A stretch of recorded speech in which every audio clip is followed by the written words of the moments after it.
know if you know this stat, but it really is amazing when you think about it. Between 70 and 80% of people say they quit their jobs because they have a bad boss. Those numbers coming out from Lohr International Institute, 70 and 80%. But with unemployment these days climbing close to 10%, finding work more difficult than ever. And our next guest says you can manage your career a little bit better. Even if you have a bad boss, you can put up with him or her. Joe Takash, president of Victory Consulting, author of Results Through Relationships, Building Trust, Performance, and Profit Through People. Joe, good to see you. Thanks for coming in. Thanks for having me on, Connell. It's a great topic when you think about it, not because any of us have issues with our boss, of course, but that's apparently a lot of people do when they leave their jobs. Isn't that amazing? 70 to 80% of people say, the reason I'm getting out of here is because I have a bad boss, but I would assume they can't do that these days. No, well, they can, but they put themselves in a position where it's a leaner opportunity. All right, so how do you live within the constraints, as it were, of the system? You've put together some tips that advise people what to do if they don't get along with their boss. Where do you start? Well, the first thing I think you have to do to try to align with your boss, step number one is choose good timing in which to communicate with them.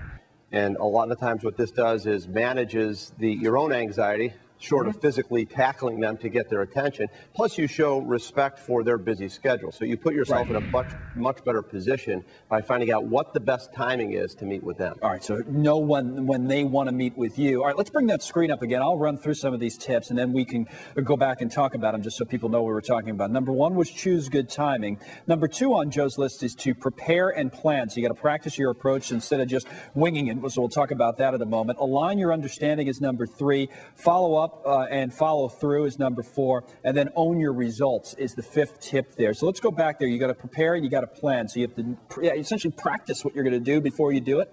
Well, you don't want to be a rambler. Oftentimes, because from a hierarchical situation, you have authority over me, then I want to put myself in a position where I stay employed. So what you want to do is get right to the point. Immediately when you're meeting with them, particularly if it's something that's controversial or something that's going to cause you a little bit of strife, state right up front why you're there and what you hope to gain out of it. And as importantly, Connell, is you want to come solution focused. Even if you don't know what the solution is, have one. You demonstrate initiative by coming prepared. They want to know what you've thought of.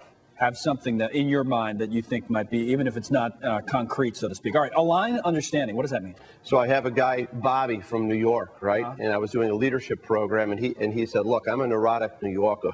And every 6 to 8 weeks, I go to my boss and I say, what am I doing well? Where can I improve? 6 weeks later, I have his boss in the program. I said, you had Bobby in the program. Sure. And he said, yeah. And I said, he said, Bobby leads me better than I lead him because he's willing to put it out there and say, tell me if I'm aligned. So you want to anticipate what you need to be doing so your boss can subsequently give you a roadmap to what your success should be. It makes sense when you think about it because a lot of people just sit there complaining about things that they may not see it the same way as their boss, but you got to understand who the boss is, I guess, in a lot of ways. Follow up and follow through is the fourth tip. Well, and let's speak in lay terms. To a certain extent, you have to be a stalker, not to a point of annoyance, but to a point where you let the boss know that you're not going to let this thing fall off a cliff on whatever it is you're communicating about. Right. And again, you're showing a peer perspective by saying, here's what we talked about. Let's be deadline driven. When should I meet with you next? And that in this, it's kind of the squeaky wheel thing. And the last one is own your results. Give us an example of what that means. So a woman, Catherine, comes up to me after a presentation I was doing, and she said, I think I should be marketing manager. I have the educational experience. I have the work experience.